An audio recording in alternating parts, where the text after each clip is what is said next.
Finalizó el primer tiempo aquí en el Estadio Clemente Argentino Fernández de Oliveira. Guaraní Antonio Franco le gana por 2-0 al equipo de Colectiveros con 2 golazos de Emanuel Báez. A los 40 minutos anotó su primer gol y a los 46 minutos, todos del primer tiempo, redondeó el resultado en 2-0.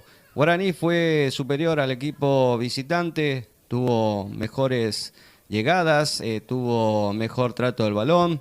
Algunos incidentes que no pasaron a mayores, más que simples discusiones, y todo quedó allí. Así que Guaraní gana cómodamente 2-0 en esta fecha 1 por la Liga Posadeña de Fútbol. Quédate con nosotros, seguinos que te seguimos llevando a todas las instancias de este partido a través de nuestro canal de YouTube, @futboleros439, en TikTok, @futboleros892, para radiolíder.com.ar. Nos vemos.